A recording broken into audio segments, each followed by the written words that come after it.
Bien, nos vamos directamente hasta Ecuador. César García Vélez nos contacta en este momento. Adelante. Hola Andy, ¿cómo estás? Un gusto poder estar contigo, con la audiencia de América Latina. Como se los habíamos anunciado, estamos con el ministro de Economía y Finanzas, Juan Carlos Vega, con quien vamos a hacer una revisión, un balance de cómo queda la economía ecuatoriana, pero también en comparación de lo que está viviendo la región. Bienvenido, gracias señor ministro por este espacio. Bueno, la región latinoamericana ha sufrido factores internos y externos que han impedido que crezcan nuestras economías como se esperaba. Sin embargo, a pesar de esos factores, en el caso del Ecuador, el tema de la crisis energética, un conflicto armado que le cuesta mucho al país, ¿cómo usted catalogaría y qué destacaría como hitos en este 2024 en la economía ecuatoriana? Yo creo que los hitos más importantes son haber tomado medidas fundamentales para resolver las 3 bombas que nos dejaron a punto de estallar a este gobierno de solo un año. La crisis económica, que tomamos medidas valientes que están dando los resultados esperados al finalizar este año en una situación totalmente diferente de la que teníamos en el año al cierre del 2023. El tomar medidas valientes para solucionar la crisis de seguridad, que ha sido un gran reto con resultados valientes e importantes en este año 2024, y finalmente la crisis energética, donde nos ha tocado sufrir el año más seco de los últimos 60 años y al tener una matriz muy dependiente de la hidroelectricidad, hemos tenido que sufrir apagones que están llegando a su fin gracias a las medidas valientes desde el lado económico para tener los recursos para enfrentar la crisis energética, tomando medidas en el corto plazo para tener mayor capacidad de generación energética, recuperar proyectos que estaban quedados por más de 10 años, como es Toachi Pilatón, y al mismo tiempo ver hacia el mediano y hacia el largo plazo para promover inversiones energéticas en el sector privado, de fotovoltaicos, eólicos y también energía basada en los tantos volcanes que tenemos en la cordillera de los Andes, que es la energía geotérmica, que en los próximos 10 años va a ser una importante fuente de energía para diversificar nuestra matriz y nunca más volver a sufrir los apagones que han sufrido los ecuatorianos en los últimos meses. Hay organismos como la CEPAL que aseguran que el Ecuador estaría creciendo en el 0.8%, primero había tenido una estimación de 1.8%. ¿Cuál es la estimación que ustedes tienen de crecimiento de la economía? Con tantos retos, yo creo que el sostener este año a que la economía no decrezca va a ser un éxito muy importante para sentar las bases para el crecimiento futuro, con oportunidades de inversión muy importantes en minería, en energía, en agroindustria, en turismo, en petróleo, donde queremos por primera vez promover un crecimiento económico y generación de empleo basado en inversión del sector privado, que es en lo que creemos fuertemente en este gobierno. ¿Usted ya tiene un porcentaje estimado del crecimiento?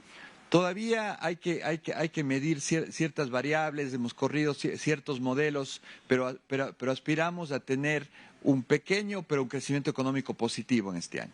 Crecimiento positivo, muy bien. En el tema, si comparamos el salario básico unificado que se ha incrementado en $10 a 470, comparados con otros países, por ejemplo Costa Rica, Uruguay, Chile, que estarían por encima de nosotros, Ecuador está de la media para arriba. Sin embargo, hay varios sectores de trabajo que piensan que esto no cubre la canasta básica.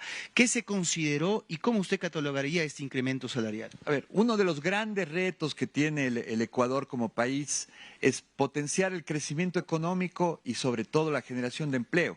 Somos un país con grandes oportunidades, pero solamente 1 de cada 3 ecuatorianos tiene un empleo formal que aporta a la seguridad social. Entonces el reto no es salir de ese modelo para generar empleo adecuado y que la mayoría de los ecuatorianos tengan una fuente de trabajo que les permita tener una vida digna. ¿Cómo cierra el trabajo adecuado este año?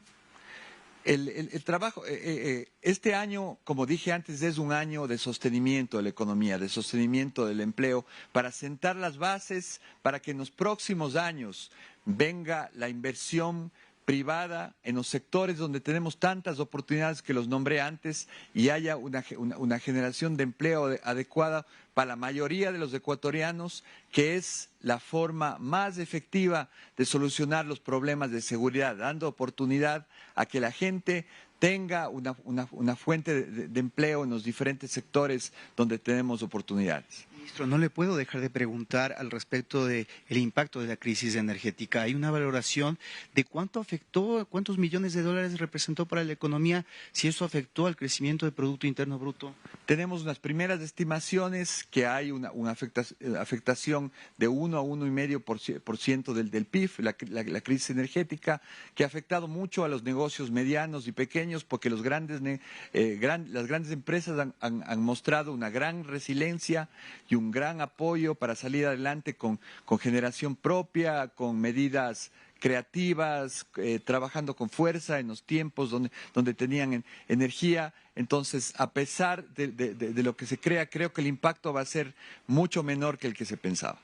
A propósito de aquello, se aprobó una ley de alivio financiero que fue impulsada por el Gobierno Nacional para beneficiar a sectores resentidos por esta crisis. En ese sentido, ¿qué destacaría usted de esa ley para poder ayudar a las familias ecuatorianas? Y quisiera un comentario suyo al respecto de una de las contemplaciones que tiene esa ley, que es ayudar a los usuarios que usan Internet para que tengan facilidades como más megas o también facilidades de pago. Una de las características fundamentales de este gobierno y del presidente Noboa es la sensibilidad ante las necesidades de los más necesitados. Y en estos momentos de crisis es fundamental sostener el empleo, incentivar a las empresas que no han despedido a la gente y que han hecho un esfuerzo, muchas veces hasta por incrementar el empleo. Eso es una de las áreas fundamentales que está enfocada esta ley de alivio económico. Por otro lado, también darles alternativas de ampliar los plazos, las condiciones a los pequeños y medianos negocios, a las personas que por una razón u otra pierden el empleo, puedan aplicar a un seguro de desempleo, puedan diferir también los pagos de sus deudas para que en meses posteriores, cuando la situación mejore, puedan retomar y ser considerados buenos pagadores y sujetos de crédito. Es una combinación de medidas que busca darle un equilibrio, sobre todo a los más necesitados, para que sostengan su empleo, su vida y que no piensen en migrar y salir del país. Muy bien, vamos con una noticia que fue quizás uno de los ejes de esta semana y es este histórico canje de deuda que se logró por conservación. ¿Cuántos millones de dólares es? ¿Cómo queda la deuda externa ecuatoriana con aquello y cómo se consiguió eso? Es una medida de múltiple impacto, donde hay un impacto primero en la reducción del tamaño de la deuda del país, que es una medida muy importante. Por otro lado, reduce el monto anual del pago de la deuda. Por otro lado, también difiere los pagos que venían de los bonos que se vencían a partir del 2035, todos hacia el 2042, para dar oportunidades de crecimiento y hacer que la deuda sea una carga menos pesada en la economía. Y lo más interesante es que los ahorros en esta transacción de conversión de deuda por naturaleza se usan por primera vez en la conservación de uno de los ecosistemas más importantes, no solo del Ecuador, sino del mundo, que es nuestra cuenca amazónica. Y no solamente enfocada, obviamente, en la naturaleza, en la biodiversidad, sino sobre todo en las comunidades que habitan en ella, para darles oportunidad a los jóvenes de esas comunidades para trabajar con fondos enfocados hacia la conservación de la biodiversidad, de los ríos de agua dulce y todo lo que representa no solo en el Ecuador, sino en el mundo, el Amazonas y todos sus efectos sobre los ciclos del agua, sobre tantas cosas positivas que tiene el conservar el Amazonas. Son 1.500 millones de dólares, tenemos entendido, de canje de esa deuda. Se suma también un aporte, entendemos, reciente de Francia de 100 millones de dólares por el mismo objetivo. Las medidas responsables y el apoyo de toda la comunidad internacional encabezada por los multilaterales, pero también los bilaterales como Francia, que en reconocimiento a las medidas responsables que ha tomado este gobierno y los resultados positivos que han sido también reconocidos el día de hoy por el directorio del Fondo Monetario Internacional, quien ha aprobado la primera revisión, ha aprobado un desembolso de 500 millones de dólares que sumado a los 100 millones aprobados por Francia, 100 millones adicionales aprobados por el BID, nos ayuda a ir cerrando la brecha de deudas tan grandes con los que recibimos del gobierno. ¿Para qué se va a destinar esos fondos fundamentalmente? Los fondos vienen en base a una matriz en temas de conservación de océanos, de naturaleza, de inversiones que van a ayudar a combatir los efectos del cambio climático y a tener un crecimiento económico más sostenible en el largo plazo. Señor ministro, en materia tributaria, ¿qué prevé para el 2025? Ya sabemos que el IVA se sostendrá en el 15%. ¿Se analiza firmemente eliminar algunos tributos? ¿Usted piensa que si el presidente Noboa vuelve a ser reelegido, mantendremos el impuesto al valor agregado en ese porcentaje? Sí, creemos que esa es una medida responsable y de largo plazo que trae ingresos para sostener las importantes responsabilidades que tiene la caja fiscal. Desde el punto de vista, hay que acordarse siempre que la nómina del sector público está conformada principalmente por militares, por policías, por médicos, por profesores, por funcionarios de la función judicial, y ellos obviamente requieren que se cubran sus necesidades tanto de nómina como otras necesidades que se ha requerido en este año para combatir al crimen organizado y a la inseguridad.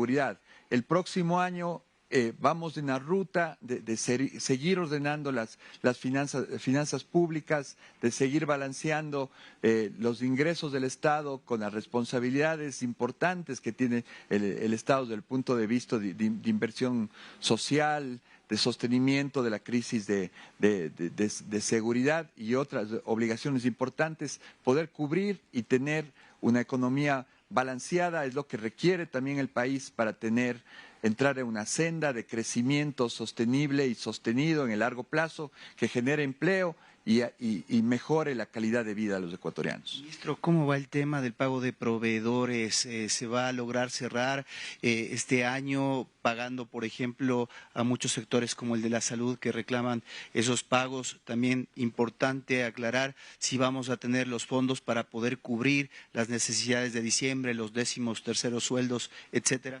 Claramente terminamos el año en una situación muy diferente y mucho mejor que la del año pasado, donde hemos avanzado muchísimo en cubrir las necesidades de salud, de educación, de alimentación escolar, de todas las necesidades del Estado, cumpliendo con los gobiernos autónomos descentralizados, con el Instituto Ecuatoriano de Seguridad Social y una ruta para salir de la crisis que recibimos, lo cual se refleja en indicadores importantes como reservas internacionales casi el doble de las que recibimos, un riesgo país muy por debajo del que recibimos, que nos da la credibilidad hacia los organismos internacionales. ¿Ya está riesgo país? El riesgo país está en 1.200 puntos, recibimos en más de 2.200 puntos.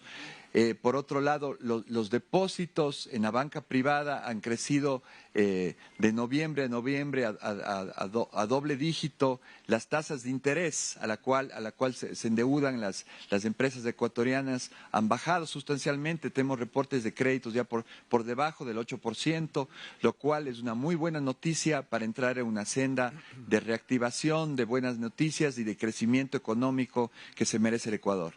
Culmino preguntándole, señor ministro, a propósito de que nuestra audiencia nos ve en toda Latinoamérica, ¿qué piensa usted de las políticas que se están implementando en Argentina por parte del presidente Milei? Muchos hablan del efecto Milei. Ha tratado de controlar esa superinflación que ha castigado al pueblo argentino. ¿Cuál es su visión al respecto y qué recogería en el marco de la integración que tiene que haber para Latinoamérica de esas políticas?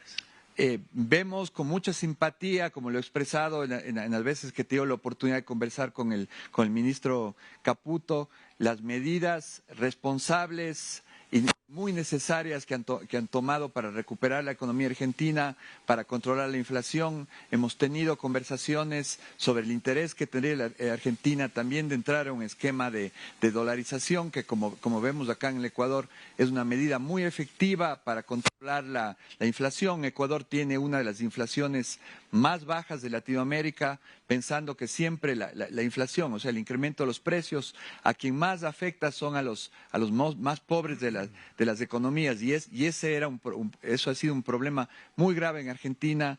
Le felicitamos al presidente Milei y al ministro Caputo por las medidas tomadas, por los resultados de estas medidas audaces. Y sobre todo al respaldo que reciben del pueblo y el entendimiento que a veces se requieren medidas duras para salir de la crisis, pero finalmente esas son las que se requieren para entrar en una senda de crecimiento, de sostenibilidad y de días mejores. Excelente, gracias, señor ministro. Juan Carlos Vega, lo han escuchado, hemos hecho una revisión de los principales temas, tanto internos como esta relación que existe entre el Ecuador y la economía argentina. Mucho por hacer, hay importantes noticias de avances en materia económica, como este canje de deuda, también el desembolso del Fondo Monetario Internacional por $500 millones en este paquete que cerrará con $4.000 millones. Y además el hecho de que el Ecuador logra importantes avances en reducir el déficit fiscal, equilibrar las finanzas públicas. Esta ha sido la entrevista en exclusiva para DiNews. Tú sigues, Andy, con más. Gracias, César. Una buena tarde para ti. Nos vemos enseguida.